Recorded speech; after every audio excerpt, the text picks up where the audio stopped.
thousands of years in the making, unearthed from the depths of the past, are tales of an untold history.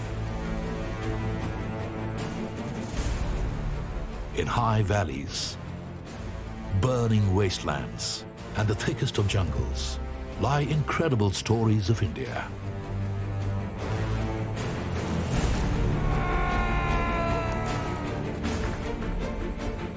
Her marvels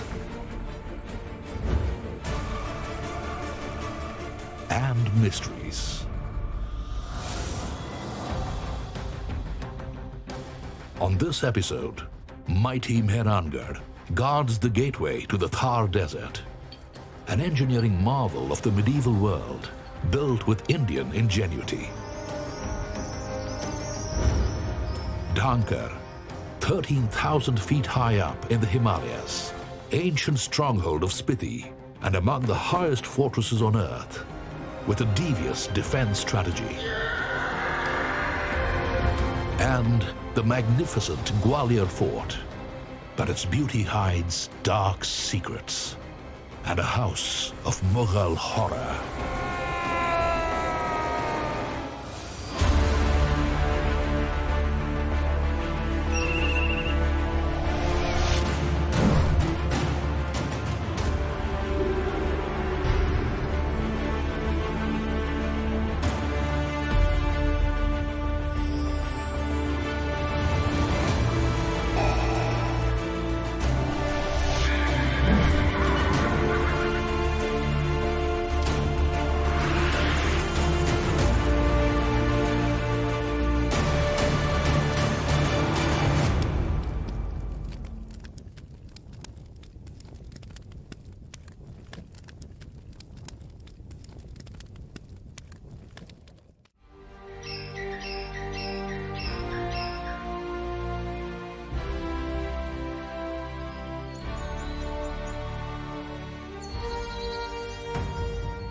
Jodhpur, world famous for its blue buildings. Centuries ago, Brahmins painted their homes blue to be distinctive. The tradition continues. Jodhpur was the capital of the Kingdom of Marwar in present-day Rajasthan. By the early 1900s, Marwar stretched almost 100,000 square kilometers. That's bigger than Switzerland and the Netherlands put together. Marwar extended into the Thar Desert. The riches of the East and West passed through it on the great trade route between Central Asia and Europe. Marwar was ruled by the Rathore clan, Suryavanshi Rajputs who trace their mythical descent from the sun god. They named their garh, or stronghold, Mehran, derived from the Sanskrit Mihir, meaning the sun. But Marwar and its citadel were not built in a day. The Rathores did not belong to Marwar. They came from central India. Rao Sihaji, who is considered to be the founder of the dynasty, he along with his clansmen rode to the outskirts of Marwar. About 800 years ago, the Rathores arrived in Marwar as refugees, fleeing their homeland in Kannauj, ravaged by the Afghan raider Muhammad Ghori. An old painting depicts their flight westward in 1226 to find a new life. Years later, they reached Marwar and in time rose to become its rulers. In 1459, the reigning Rathore, Rao Jodha, began the construction of Mehrangarh. Jodha felt the time had come for the Rathores to have their own citadel and their own capital. He must have explored the terrain. There's a mountain called Bhakarchirya, the mountain of the birds, which rises out of the desert plain like a colossus. The Bhakarchirya hill was a 400-foot-high extinct volcano with sheer cliffs, strategically perfect. But building a fort on it meant cutting away millions of tons of volcanic rock. A contest of man versus mountain. The Khandwalias are a community with special skills. Khand means stone in the local language. And true to their name, these men know all about it. Work began on the mighty fort with native insight and humble tools. They have traditional wisdom of knocking on the stone and hearing the vibration and knowing the faults. Faults are fractures within the rock that weaken it. Knowledge passed down the generations taught the Khandwalias how to identify a rock's faults by sound. Bit by bit, Khandwalia teams skillfully chiseled away a mountain.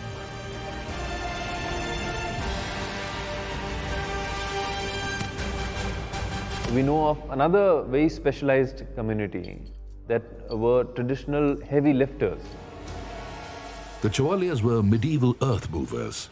Using a simple rod and chain method, they lifted heavy loads. Then, on ingenious wooden ramps, they carried the millions of tons of stone needed to build the fort. Mehrangarh was built with the sweat and toil of relay teams of Chawalias.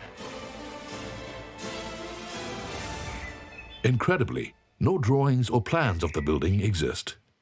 The structural engineering was probably based on traditional knowledge. The architectural marvel spans the full length and breadth of the hill. Ramparts at multiple levels and row after row of perimeter walls provided many layers of security. The fort accommodated the royal family and a full military garrison. Keeping out the enemy was paramount. The thick walls could withstand heavy cannon fire. From its commanding height, Mehrangarh had clear sight and strategic advantage. Over 5 centuries, 25 successive Rathors added to Mehrangarh's scale and beauty. Apart from its massiveness, it preserves a delicate heart within.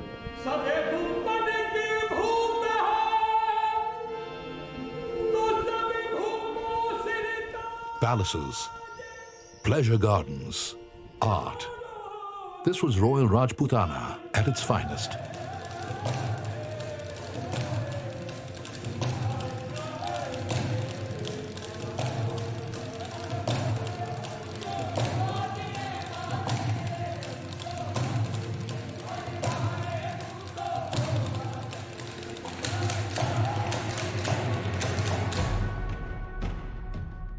But the arts flourished so long as Marwar prospered. Prosperity demanded blood and sacrifice. Before a battle unto death, the Kesaria ritual was performed. It represented the ultimate sacrifice. Actually quite a sad ritual because it's the last battle when they knew that they could not win, the odds were against them, but they did not surrender. Death was acceptable, dishonor was not. The Rathor leader sat with his men for one last time. From his royal hand, he offered his brothers-in-arms the opiate potion. They removed the ornate turbans and changed into simple saffron, invoking the spirit of sacrifice. They would present their swords in a display of loyalty and fealty to the Maharaja, and he would put a tika on it. And then they would ride out for their last battle.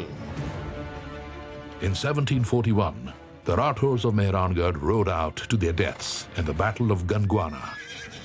It was the way of the Rajput warrior, the stuff of legend. Songs of valor are still sung here in Mehrangarh, the citadel of the sun.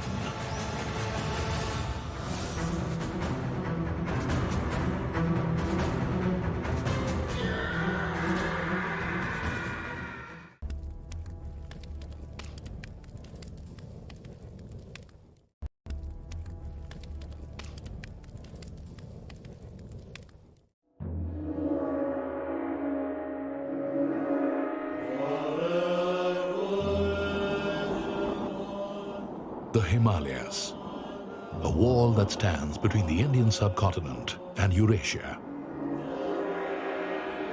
In its higher reaches lie cold deserts. Oxygen is scarce and little grows here. Extreme conditions have sculpted this land into a place where life is tough.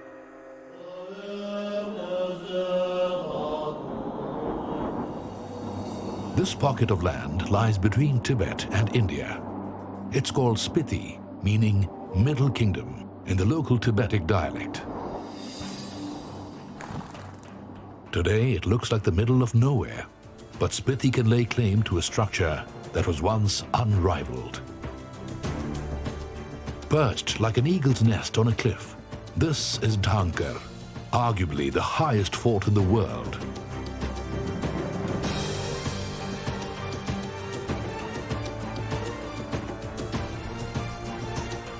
At close to 13,000 feet above sea level, the fort was part of an old Buddhist monastery and village. For centuries, this was the capital of Spiti, the seat of the king.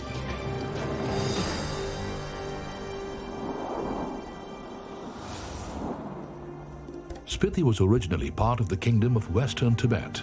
In the 11th century, its ruler carved out the Spiti and neighboring Zanskar region for his sons. One son ruled over Zanskar, and the other ruled Spiti and was called Nono. It is said that Mehrangarh was the original capital where people used to live. Nonos, they were my ancestors, and they were rulers here. Basically, we became a kind of region, local level administrators. Mehrangarh overlooks the confluence of the Spiti and Pin rivers. The fort complex stands 1,000 feet above the valley floor. Typical to Spiti's landscape, natural erosion creates pointed towers of mud rock. These mud rock towers were Mehrangarh's main defenses. The village was built along that ridge, and it was just one entry. Nobody could enter it. It was the perfect perch for the ruler of Spiti, a place from where he could control his land that stretched as far as the eye could see. His kingdom was a desolate expanse of 7,500 square kilometers, harsh and inhospitable. Yet it was connected to the Great Silk Route by a network of high roads and mountain passes. Those brave enough to make the passage to and from Western Tibet would wait for the snow to melt. Their goods were simple: wool and dried yak cheese, to be bartered for salt and semi-precious stones.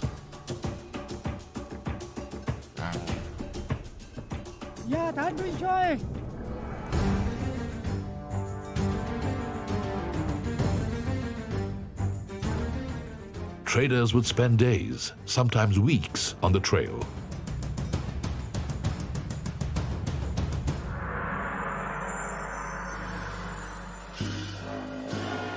"900 years ago, Spiti was ruled by the son of the king of Tibet.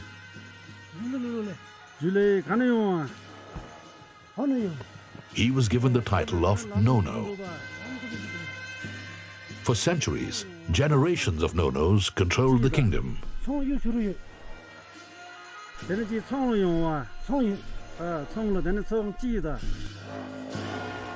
Trading caravans passing through Spiti would have to pay tribute and tax to the Nono. Coral and turquoise were gifts fit for a king.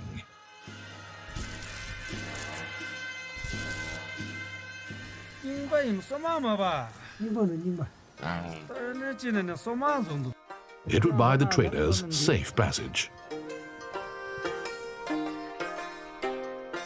The days of the ruling Nonos are long gone. The history of their stronghold lost to time.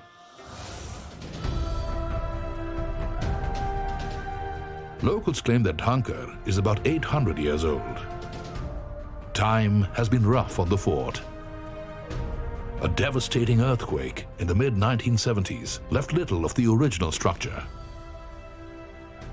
Built of mud, stone, and wood, what remains is in a state of ruin.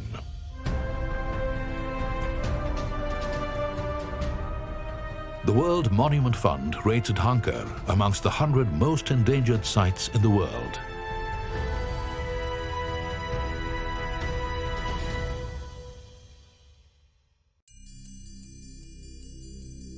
Over the centuries, Mehrangarh has collected its share of mysteries and folklore. In the years of its decline, Mehrangarh attracted bandits and raiders. Long ago, one such party arrived, looking to rob and pillage.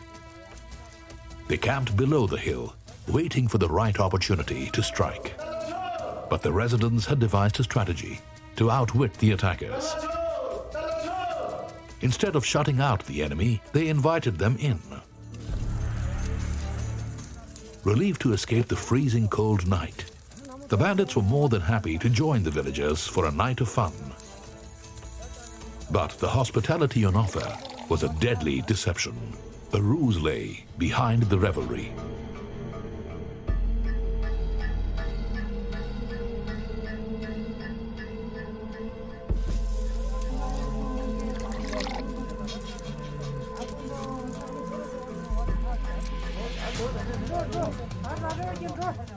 At the end of the feasting, the drunk and stumbling attackers were shown the way out.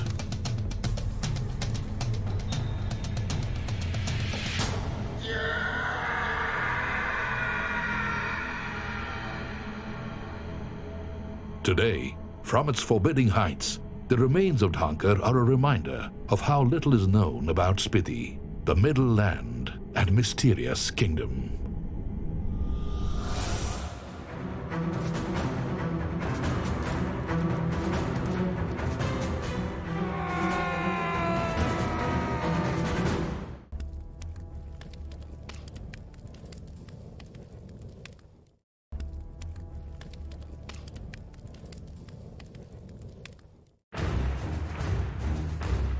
Central India, land of the Vindhya Hills.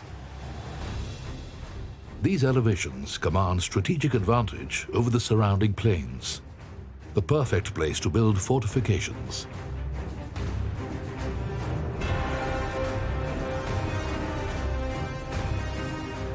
On one such rocky outcrop is the great fort of Gwalior. Stretched across the long and narrow hill, locally known as Gopagiri, this was one of India's most coveted citadels. Gwalior has witnessed the rise and fall of kings and conquerors, ancient Hindu dynasties, Turks, Afghans, Mughals, Marathas, and the British. No other fort in India has seen more rulers. The Maratha Scindia dynasty took over in the late 18th century. Under them, the Gwalior state extended 60,000 square kilometers. They held the fort as a British protectorate until Indian independence.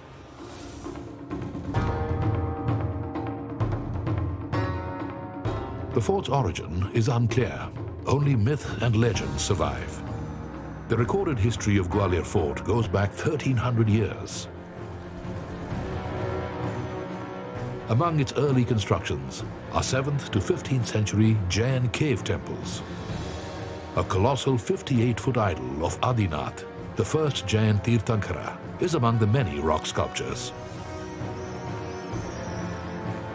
Gwalior Fort is an architectural marvel.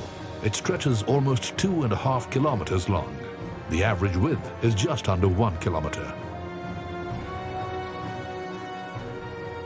The ramparts are built on cliffs, which in most parts are near vertical.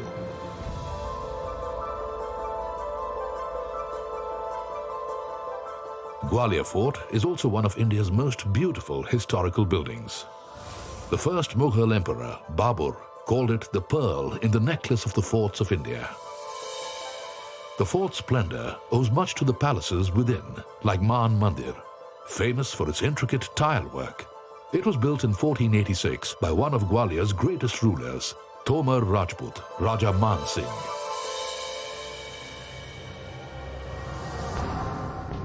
But with the invasions of the Turks, Pathans, Afghans, and then the Mughals, the fort acquired a sinister dimension. Well, the story of Man Mandir is a story of contrasts. From the outside, so beautiful, but when you walk down those stairs inside, it's dingy, it's dark, your eyes are not adjusted. Its dim interiors held dark secrets. Hidden passageways descended into hell, a political prison.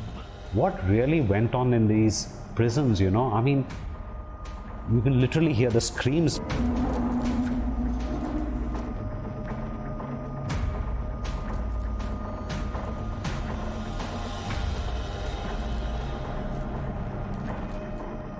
Many potential threats to the Mughal throne were sent to the dungeons of Gwalior Fort.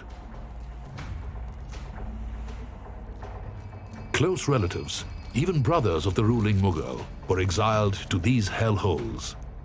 Absolute power demanded absolute ruthlessness.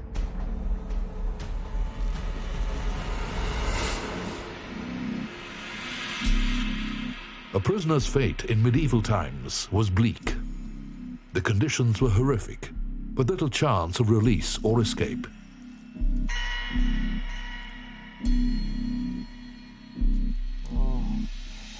Time would stretch in a medieval jail.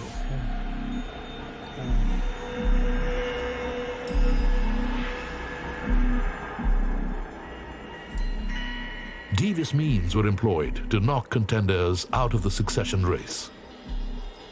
Force-feeding daily doses of opium was a Mughal favorite. Some would spend years lying in a drug-induced stupor, incapable of any planning or scheming.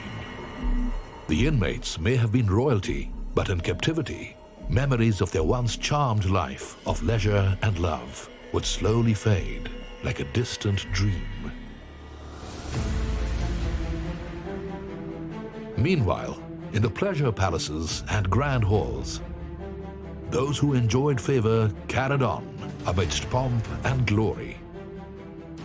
The spectacular buildings in and around Raja Man Singh's palace housed the royals. Within the fort walls are some of the finest examples of architecture in the country. A celebration of the best of Indian masonry and stone carving.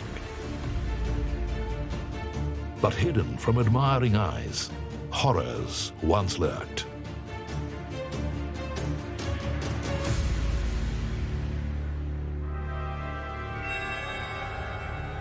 Under the Mughals, the elegant halls beneath the Man Mandir palace were converted into terrifying torture chambers.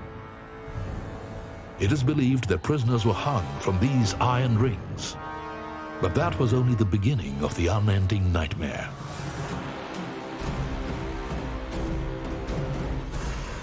Mughal torture methods were creative, and on occasion, they needed the services of a specialist. Being closely related to the king was not always a good thing. It often brought pain. A lot of pain. To eliminate a contender from the succession race without killing him was tough, but there were ways.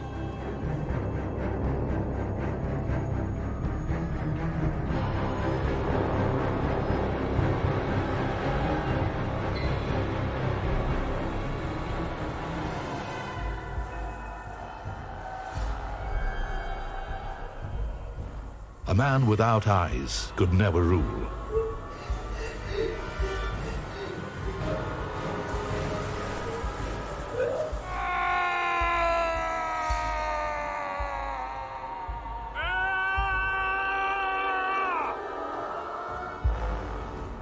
And deep in the dungeons, no one heard his screams.